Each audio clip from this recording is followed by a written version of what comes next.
Good morning students. जनसंख्या पर बात कर रहे थे हम राजस्थान की। तो हमने कुछ लिंगानुपात और साक्षरता की दरें इत्यादि पर बात की, और ये भी हमने चर्चा की कि जनसंख्या की इतनी तेज़ी से वृद्धि क्यों हुई, है ना। अब वृद्धि तो हुई, लेकिन बहुत सारे प्रयास किए गए ताकि जनसंख्या में वृद्धि को रोका जा सके, है ना। तो नियंत्रण, जनसंख्या के नियंत्रण के बहुत सारे उपाय हुए। तो उन पर अगर हम बात करें तो परिवार नियोजन की एक नई विकल्प योजना 1997-98 में राजस्थान में जनसंख्या नियंत्रण व परिवार कल्याण के लिए एक विकल्प योजना को चालू किया गया। इस विकल्प योजना की मुख्य विशेषताएं ये थी कि इसमें हम ऊपर से थोपे गए लक्ष्यों को समाप्त कर दिया गया, है ना। और कहा कि वहाँ जो जिला है वो अपना खुद लक्ष्य तय करे और उसी पर विचार विमर्श कर उसको वो प्राप्त करे। हर जिलेवार जो है योजना बनाई जाए। फिर कुछ नकद रूप में वस्तुओं के रूप में, जैसे आप कह सकते हैं कि उपभोक्ता को स्वास्थ्य बीमा, मेडिक्लेम इत्यादि सुविधाएं प्रदान करने के अट्रैक्शंस दिए गए।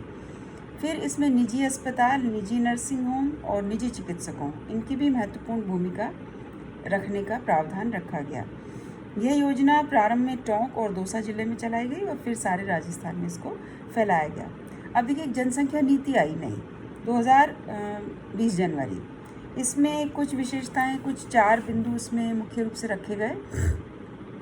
पहला, प्रजनन और बाल स्वास्थ्य को आधार मानकर सेवाएं प्रदान करने के लिए सर्वेक्षण करके पैकेज तैयार करना। सेवा प्रणाली के प्रबंधन में गुणात्मक सुधार करना। छोटे परिवार की अवधारणा को बहुत सारा एडवर्टाइजमेंट करना। सेवाएं प्रदान करना, सामाजिक चेतना जागृति, पंचायत, स्वैच्छिक संगठन, निजी, सहकारी व अन्य संस्थानों को भागीदार बनाना। यानी पूरा का पूरा समाज जो है वो इस प्रकार से काम करे, चाहे वो संस्थाएं हैं, चाहे वो निजी हॉस्पिटल्स हैं, चाहे स्वैच्छिक संस्थाएं, NGOs हैं, चाहे अन्य भागीदार हैं, पंचायत हैं। तो समाज में एक चेतना जगाई जाए कि बच्चे कम होने चाहिए। इस प्रकार की पॉलिसी का इसमें 4 बिंदु रखे गए। जो नई जनसंख्या नीति थी उसमें कुछ बातों पर जोर डाला गया। एक तो ये कि छोटे परिवार का एक माहौल बनाया जाए और उसके लिए महिला साक्षरता पर ख़ास ध्यान दिया जाए। देखिए, आप इसको ऐसे समझिए कि महिलाएं साक्षर होंगी, पढ़ी लिखी होंगी, ज़्यादा से ज़्यादा एजुकेशन होगी महिलाओं को, तो उन्हें ये समझ में आएगा कि वो कोई बच्चे पैदा करने की मशीन मात्र नहीं है ना। वो और भी कुछ है, वो एक व्यक्ति हैं, वो उनका अपना टैलेंट है, उनके अपने हुनर हैं, वो भी पैसा कमा सकती हैं, वो भी पढ़ लिख कर निर्णय ले सकती हैं और कुछ कर सकती हैं। और केवल मात्र बच्चे पैदा करना या उनको पालना ही उनका एकमात्र उद्देश्य नहीं है, ठीक है। वो माँ बने, लेकिन 100 बार 10 बार माँ बने ये ज़रूरी नहीं है, 1 या 2 बार माँ बने, ये उनको स्वतः आ जाता है, स्वतः समझ में आता है। जैसे जैसे एजुकेशन का विस्तार होगा वैसे वैसे अपने आप महिलाएं ये निर्णय लेने लगेंगी कि वो बहुत सारे बच्चे पैदा करने में कोई सार नहीं है। फिर प्रथम प्रसव में विलम्ब हो, यानी लड़की की शादी डिले हो, 15-16 साल में शादी ना हो कि 18, 19, 20, 21 में शादी हो। फिर पहला बच्चा तुरंत ना हो, इसकी सुविधा उसको उपलब्ध करवाई जाए। फिर 2 बच्चों के बीच में थोड़ा सा गैप हो तो धीरे बढ़े जनसंख्या। फिर कुछ और इसमें केंद्र बिंदु, जो तीसरी बात रखी गई वो कि ये कहा गया कि केंद्र बिंदु परिवार है ना। ना महिला, ना पुरुष, ना बच्चे, परिवार, पूरा का पूरा परिवार की जिम्मेवारी है कि एक ऐसा माहौल क्रिएट हो कि यानी विवाह का कानूनी पंजीकरण हो, सरकारी सुविधाएं और सेवाओं का कि विवाह की स्वीकृत नियम माने जाएं। स्वीकृत जो आयु है सरकार की तरफ से 18 और 21 वही मानी जाए। महिला सशक्तिकरण को भी सहारा दिया जाए। फिर नई नीति में वित्तीय योजनाएं समाप्त कर दी गई, यानी 2 बच्चों के बाद भी नसबंदी नहीं कराने वालों को हतोत्साहित किया गया। 2 बच्चे हो गए फिर भी आप ने बच्चे बंद नहीं किए तो बहुत सारी वित्तीय सुविधाओं से आपको वंचित रखा जाएगा, ये कहा गया। फिर सुरक्षित प्रसव सेवाएं, देखिए ये बहुत ज़रूरी है कि अगर बच्चे ज़्यादा से ज़्यादा मरते जाएंगे तो बच्चे पैदा होते जाएंगे, क्योंकि एक मन में सुरक्षा का भाव नहीं होता कि हमारा बच्चा पैदा होगा तो बचेगा कि नहीं बचेगा। लेकिन शहर में जहाँ हॉस्पिटल्स हैं और जहाँ बहुत अच्छी चिकित्सा सुविधाएं हैं, वहाँ ये सवाल खड़ा नहीं होता।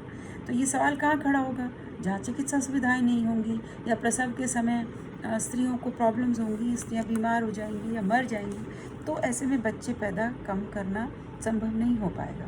तो इसलिए सुरक्षित प्रसव की सेवाएं, यानी दाई प्रशिक्षित हो या वहाँ नर्स हो, आयुर्वेदिक अस्पतालों में भी सुविधाएं प्रसव की हों, इस तरह की स्थिति पैदा करने का काम किया गया। गहलोत सरकार ने पूर्व में शुभ लक्ष्मी योजना भी प्रारंभ की, जिसका उद्देश्य लड़की के जन्म के प्रति अनुकूल भावना का प्रोत्साहन देना है। यानी कि बच्चा, लड़की, आप पूछते हैं बच्चा हुआ, क्या हुआ, लड़की हुई, लड़का हुआ, अरे वाह, सब फर्क देख रहे हैं आप, है ना। तो लड़की होने पर 2100 रुपये का चेक, ठीक है, प्रसव के समय, और 2100 रुपये एक दूसरा टीका लगवाया जाए तब, फिर 5 वर्ष की हो जाए तो 3100 रुपये का चेक, इस तरह से कुल 7300 रुपये नकद का की सुविधा प्रदान करने की बात की गई। इस प्रकार से मुख्यमंत्री बालिका संबल योजना शुरू की गई, ताकि लड़कियों के जन्म में 10,000 रुपया प्रेरणा राशि के तहत 18 वर्ष की जब हो जाए तो उसको 10,000 का उसका FD कराया जाए और 40,000 रुपया उसको दिया जाए। फिर 2016-17 में मुख्यमंत्री राजश्री योजना शुरू की गई, जिसके तहत बालिकाओं के प्रसव पर 2500 रुपये, है ना, पहली वर्षगांठ पर उनको, जन्म और प्रथम वर्षगांठ दोनों पर 2500 रुपये, और प्रथम कक्षा में प्रवेश लेने पर 4,000 रुपये बच्चियों को देने की बात की गई। सभी BPL के लिए होती है सारी योजना, है ना, बिलो पॉवर्टी लाइन लोगों के लिए। तो फिर केंद्र सरकार ने बेटी बचाओ योजना शुरू की। तो इस प्रकार से बहुत सारे प्रयास सरकार करती है ताकि जनसंख्या में तेज़ी से वृद्धि ना हो, ठीक है।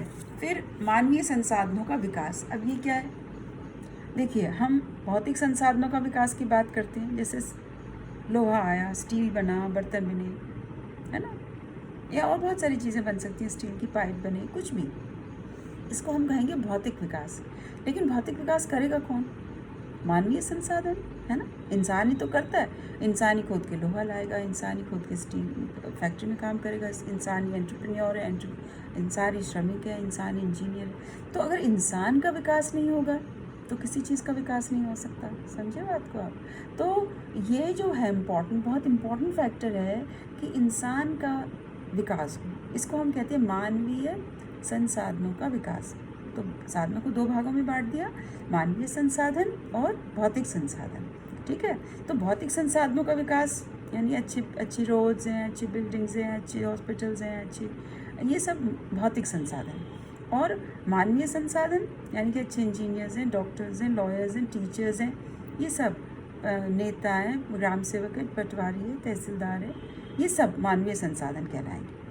अब राजस्थान में प्रति व्यक्ति आमदनी बहुत नीची है ना, तो इसके लिए कुछ सुविधाएं इस तरह की योजनाएं बनाई गई कि मानवीय संसाधन का विकास कम सुविधाओं, कम पैसों में भी हो। एक तो साक्षरता का मिशन शुरू किया गया 2011 में, जो 66.1% पुरुष साक्षरता थी, जिसमें पुरुष 79.2% और स्त्रियाँ 52.1%। तो इसको बढ़ा करके ये कहा गया कि इसको बढ़ाया जाएगा और राजस्थान में लड़कियों का एनरोलमेंट बढ़ाया जाए, राष्ट्रीय औसत के बराबर। लड़कियों का जो एनरोलमेंट है राजस्थान में वो बहुत कम है ना, यानी लड़कियों का अनुपात 109.5% और मतलब पुरुष लड़कों के मुकाबले लड़कियों का 73% ही अनुपात रहा। तो राष्ट्रीय औसत के मुकाबले हमारा औसत काफ़ी कम है। फिर स्वास्थ्य की दिशा में, भाई इंसान का क्या है, 2 तरह से इंसान का विकास होता है, एक तो शरीर स्वस्थ रहे और एक शिक्षा, ठीक है। तो स्वास्थ्य और शिक्षा की तरफ ध्यान दिया गया। तो स्वास्थ्य और शिक्षा में एक 2013 में सैंपल रजिस्ट्रेशन स्कीम शुरू की गई और शिशु मृत्यु दर को कम करने की बात की गई कि बच्चे जन्मते ही मरे ना।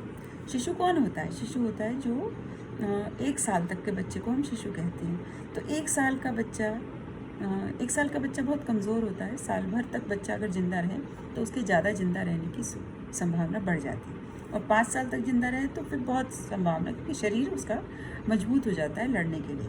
तो इस प्रकार से ये स्वास्थ्य और शिक्षा, उसमें शिशु मृत्यु दर को कम करना और पोषण, ठीक है, इस तरह की बातें। तो इसको मैं आप कल करूँगी आपके साथ, इतना आप देख लीजिएगा। Thank you.